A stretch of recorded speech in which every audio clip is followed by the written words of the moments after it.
नमस्कार, आपके साथ मैं हूं दीपिका शर्मा और आप देख रहे हैं क्राइम तक। यूट्यूबर एल्विश यादव के घर पर फायरिंग की गई, 25 राउंड फायरिंग की गई है और इसकी जिम्मेदारी गैंगस्टर हिमांशु भाऊ ने ली है, जो खुद अमेरिका में बैठा है और उसने कई कत्लेआम किए हैं और उसके बाद वो भारत से फरार हो गया है।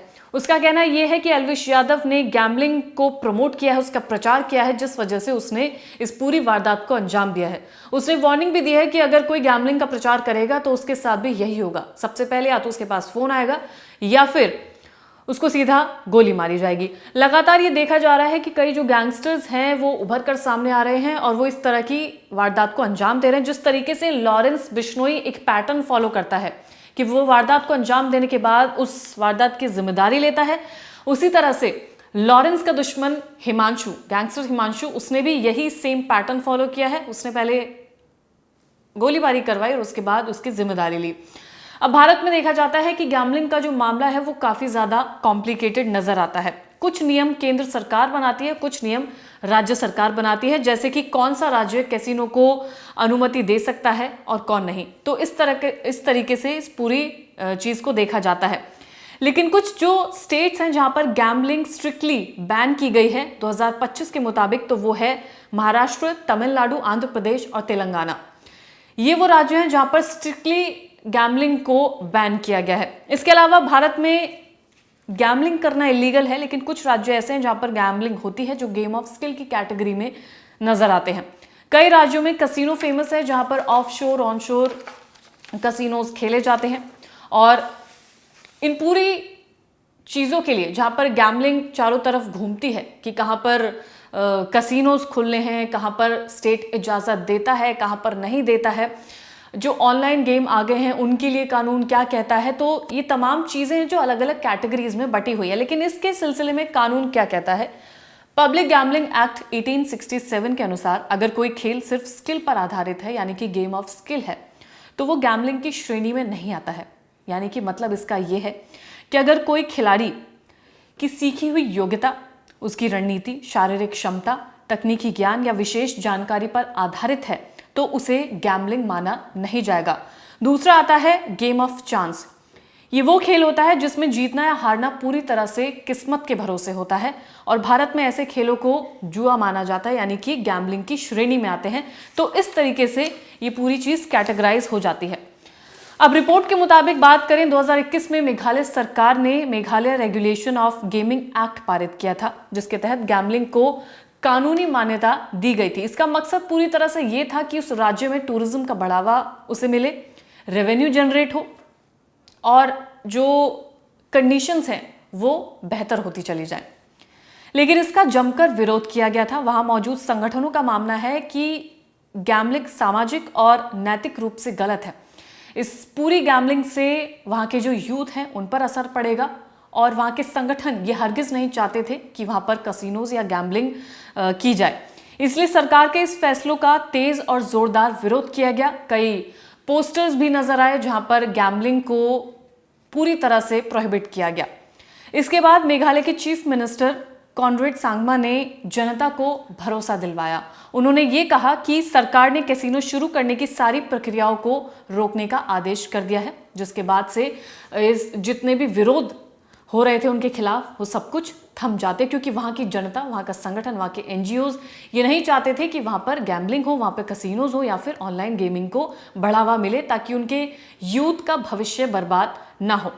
इसके अलावा अगर आगे बात करें तो डिजिटल इंडिया फाउंडेशन के मुताबिक भारत में 3 महीने में 1.6 बिलियन बार मुख्य बेटिंग वेबसाइट्स पर विजिट हुआ है। फरवरी 2021 से लेकर दिसंबर 2024 गूगल सर्च ट्रेंड में बेटिंग वेबसाइट सबसे ज्यादा ट्रेंड हुई है। According to digital India foundation, Norway, UK, Denmark, Belgium और अमेरिका का अनुभव यह बताता है कि सिर्फ बेटिंग वेबसाइट को ब्लॉक करना ही काफी नहीं होता, उसके लिए आपको एक्शंस लेने की जरूरत है।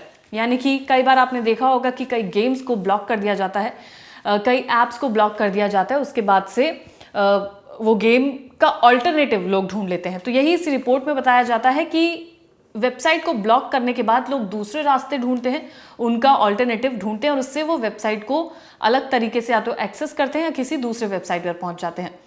जिन देशों ने सिर्फ वेबसाइट ब्लॉकिंग नहीं बल्कि और भी कई कदम उठाए हैं, उनको काफी ज्यादा अच्छे रिजल्ट्स मिले हैं। ये वो रिजल्ट्स हैं जहां पर कई कंट्रीज ने एक साथ मिलकर भी काम किया है और इस तरह की वेबसाइट्स पर रोक लगाई गई है, चाहे जिसमें कुछ एग्जाम्पल्स भी दिए गए हैं। उनका कहना यह है कि जैसे कुछ इनकी मार्केटिंग जो होती है, यानी कि इन वेबसाइट्स का या इन गेम का, इन ऐप का जो प्रमोशन होता है उनको रोका जाए, जो पेमेंट्स होते हैं उन पर नजर रखी जाए, उन वेबसाइट्स को लिस्ट किया जाए कि कौन सी वेबसाइट अलाउ करनी चाहिए, कौन सी नहीं करनी चाहिए, किसको बैन कर देना चाहिए। ये अलग अलग तरीके अपनाए जाने चाहिए, ऐसा मानना है। अब ये जो पूरी गैम्बलिंग है, बेटिंग है, उसमें ये देखा जाता है कि कई राज्यों में पूरी तरह से बैन है और कहीं पर ये स्किल के बेस पर कैटेगराइज करके इन तमाम चीज़ों को किया जाता है। अब इसी पर जब घूम फिर के बात हम उस पर आते हैं जहां पर इस गैंगस्टर ने ये कहकर एल्विश यादव के घर पर हमला करवाया है कि वो सट्टेबाजी को, बेटिंग को, गैम्बलिंग को, इन तमाम चीज़ों को प्रमोट करता है। और ये वो गैंगस्टर है जिसने खुद कत्ल करके भारत से फरार होकर ये विदेश में जाकर बैठा है और अब इसने ये सोचा है कि अब वो समाज को सुधारने का काम करेगा। हालांकि इससे ये कोई लेना देना नहीं है, ये तो खैर इनकी आपसी रंजिश है। हिमांशु भाऊ जो एक गैंगस्टर है, जो खुद को गैंगस्टर बताता है, वो लॉरेंस का कट्टर दुश्मन है। तो ये तमाम गैंगस्टर हैं जो अपने आप को काफ़ी ज़्यादा लाइमलाइट में लाना चाहते हैं। इनको लगता है कि इस तरह की वारदात को अंजाम देकर ये बड़े गैंगस्टर की लिस्ट में शामिल हो सकते हैं और शायद इनके लिए ये बहुत बड़ी बात होती है। खैर, ये पहली बार नहीं है जब हिमांशु ने किसी हमले की जिम्मेदारी ली हो। बीते कुछ सालों में इस गैंग का नाम कई बड़ी घटनाओं से जुड़ा है। दिल्ली और हरियाणा में कई बड़े कारोबारी इसकी हिट लिस्ट में शामिल हैं। पुलिस रिकॉर्ड के अनुसार करीब 18 केस इस गैंगस्टर हिमांशु पर दर्ज हैं और ये यहां से फरार हो चुका है। उसे गैंगस्टर लॉरेंस बिश्नोई का कट्टर दुश्मन भी माना जाता है, जो कि मैंने आपको शुरुआत में ही बताया था। साल 2022 में हिमांशु भाऊ ने 24 घंटे के अंदर 3 हत्याएं कर डाली थी और उसके बाद वो इन तमाम वारदातों को हरियाणा और दिल्ली एनसीआर में अंजाम देता था और इन्हीं जगहों पर ज़्यादातर वो दहशत फैलाने के लिए, अपना वर्चस्व फैलाने के लिए इन तमाम घटनाओं को अंजाम देता था।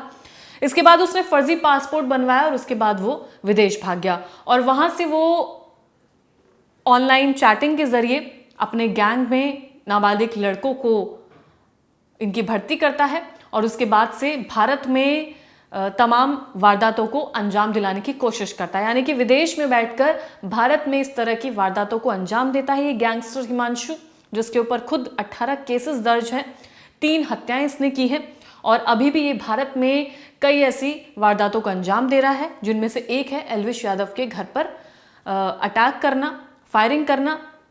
और उसके बाद से ये देखा जा रहा है कि वो जब कमिट करता है इस चीज़ को कि उसके गैंग ने इस पूरी वारदात को अंजाम दिया है, जाहिर सी बात है एक पैटर्न को फॉलो करना, जिस तरीके से और भी गैंगस्टर लगातार कर रहे हैं। फिलहाल इस रिपोर्ट में इतना ही। कोई भी अपडेट आएगा क्राइम तक आपको लगातार देता रहेगा। धन्यवाद।